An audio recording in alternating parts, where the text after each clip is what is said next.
पहचान तो गए होंगे ही आप। वही कॉल सेंटर वाली लड़की जो मधु बन के राजेश के पास जाती है। कॉल सेंटर वाली लड़की अगर पार्ट 1 और पार्ट 2 नहीं देखी तो जाके देख लो, तब भी इस कहानी में मजा आएगा। मैंने बताया ना, राजेश से बचने के लिए मैंने 100 नंबर पे डायल किया। 2 हवलदार भी आ गए। साले कमीनों ने राजेश से पैसे ऐंठे और मेरे साथ बलात्कार किया। उनके हाथ धंधे वाली लगी थी, वो छोड़ते भी क्यों, लेकिन मैंने भी कसम खाई है, सालों को छोड़ूंगी नहीं। पुलिस वालों पे हाथ डालना इतना आसान नहीं होता। पावर का नशा इनके सर पे चढ़ के बोलता है। हाँ, ये देखा है मैंने, सीनियर पुलिस वालों से जूनियर पुलिस वालों की फटती है। अगर वो डांट लगा दे तो सालों की मूत निकल आती है। हाँ, दूसरी बात, इनकी सारी हेकड़ी हम आम जनता के लिए ही है। अगर छोटा सा क्रिमिनल इनको अकेले में धमकी दे दे तो साले वर्दी में ही हक दे। एक क्रिमिनल को पकड़ने के लिए इनका पूरा जत्था निकलता है और एक आम जनता को डंडा करने के लिए साले अकेले निकल जाते हैं। हरामियों ने मेरा रेप कर दिया।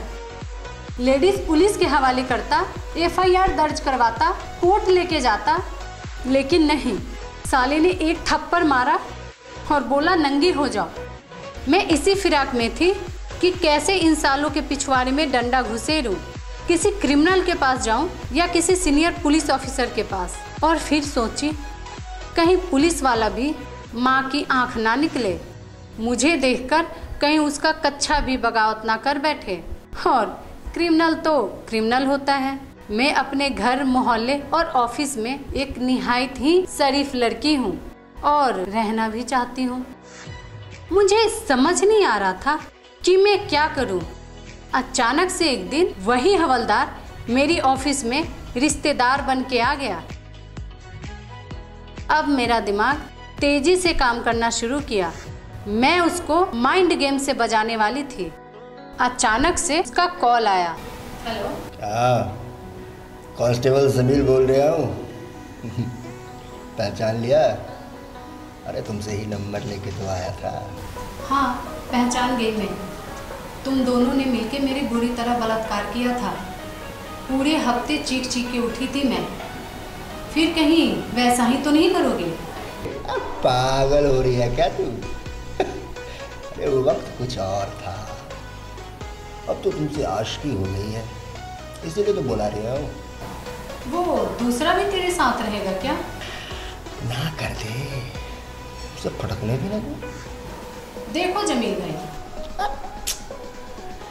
भाई काय बोल रही है?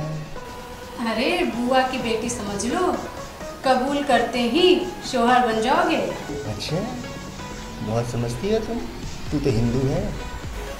धंधे वाली क्या हिंदू क्या मुसलमान, धंधे वाली तो धंधे वाली होती है। तुम्हारे साथ जो दूसरा कांस्टेबल था उसका नाम क्या है?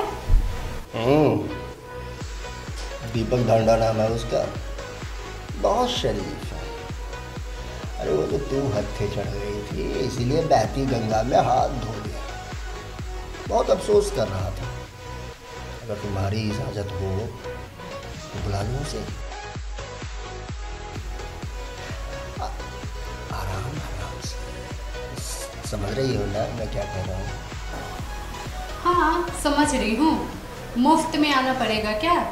अरे तू आ तो जा सही, तेरी फीस भर देंगे। जमील भाई ज़रूरत है, मेरे अकाउंट में 5000 रुपये डाल दो।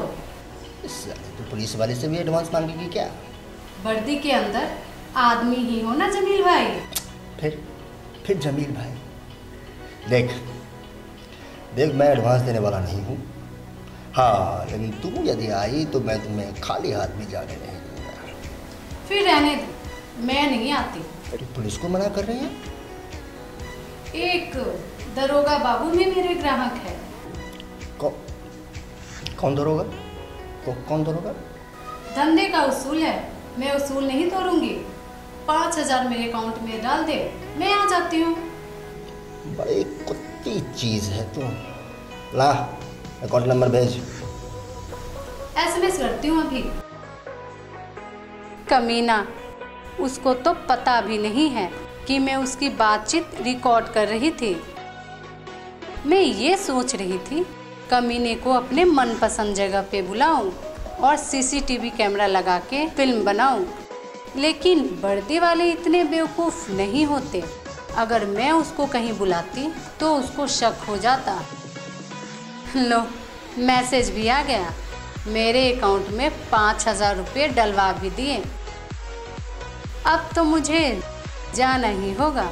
खरगोश को जाना ही था शेर के पास शिकार करने। घर से निकली और एक खास जगह गई और उसके बाद एक जासूसी कैमरे के दुकान पे गई, जहाँ पे दुकानदार एक सरदार जी थे।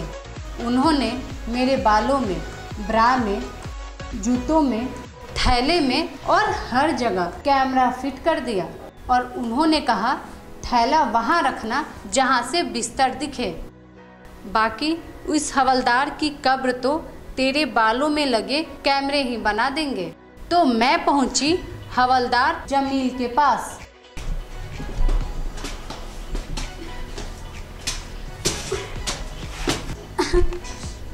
छोड़ मुझे, छोड़। कब से राह देख रहा हूँ तुम्हारा। अरे तड़पाना तो कोई तुमसे सीखे।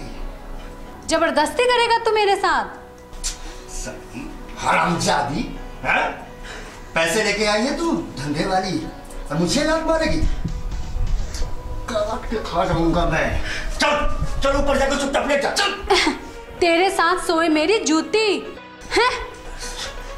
बचाओ बचाओ बचाओ। जमील, कौन है बे? पुलिस।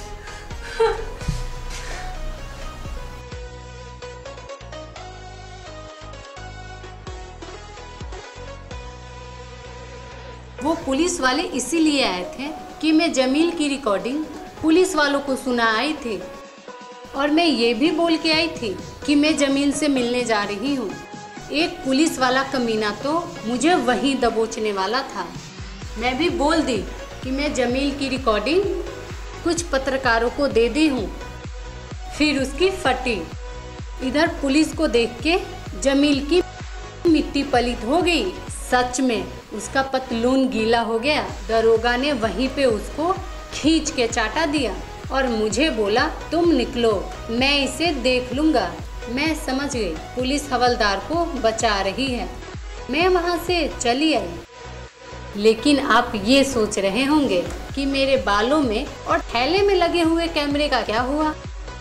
वो जो कैमरे मेरे बालों में लगे थे, मेरे ब्रा में, मेरे जूतों में, थैलों में, उसके बदले मुझे 2 कमरों का फ्लैट मिला जिसकी कीमत 40 लाख है।